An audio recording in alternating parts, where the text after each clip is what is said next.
Hallo zusammen. Herzlich willkommen auf meinem YouTube-Kanal Deutsch Easy Tricks. Heute möchte ich über das Thema Unterkunft auf Reisen sprechen.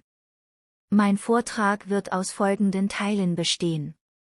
Als erstes möchte ich kurz auf mehrere Möglichkeiten eingehen. Dann möchte ich die Vor- und Nachteile dieser Möglichkeiten erläutern. Danach möchte ich eine Möglichkeit genauer darstellen und meine Meinung dazu äußern. Anschließend möchte ich Schlussfolgerungen ziehen. Eine passende Unterkunft auf Reisen zu finden, spielt eine entscheidende Rolle in unserem Leben, da sie unser Wohlbefinden und unsere Reiseerfahrung positiv beeinflusst. Eine gute Unterkunft kann den Urlaub angenehmer machen und hilft uns, neue Energie zu tanken. Zu diesem Thema stehen verschiedene Möglichkeiten zur Verfügung, zum Beispiel in einem Hotel zu übernachten, bei einem Verwandten zu wohnen oder in einem Hostel bzw. in einer Jugendherberge zu übernachten. Es gibt Vorteile als auch Nachteile. Ein großer Vorteil ist, dass man in einem Hotel viel Komfort und Service bekommt. Ein weiteres Argument für eine Unterkunft bei einem Verwandten ist, dass man Geld sparen und gleichzeitig mehr Zeit mit der Familie verbringen kann. Dafür spricht, dass man in einem Hostel oder in einer Jugendherberge günstig übernachten und neue Leute aus verschiedenen Ländern kennenlernen kann. Das sind einige Vorteile. Allerdings gibt es auch negative Seiten, also Nachteile, die man nicht vergessen darf.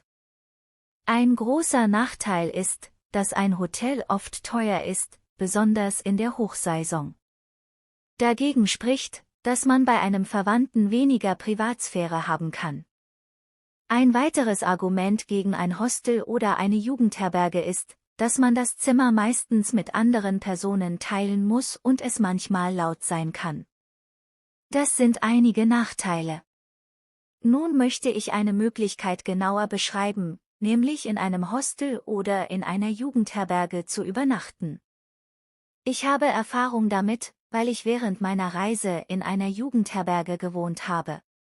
Dort habe ich viele interessante Menschen kennengelernt und mich mit ihnen ausgetauscht. Außerdem war die Unterkunft preiswert und zentral gelegen. Obwohl ich mein Zimmer teilen musste, habe ich diese Erfahrung als sehr positiv erlebt. Zum Schluss möchte ich meine Meinung zum Thema äußern. Ich bin der Auffassung, dass die Wahl der Unterkunft von den persönlichen Bedürfnissen und dem Budget abhängt, aber für junge Menschen ist ein Hostel oder eine Jugendherberge eine sehr gute Möglichkeit. Hiermit komme ich zum Schluss. Ich hoffe, ich konnte Sie für das Thema interessieren. Das war alles. Danke für Ihre Aufmerksamkeit.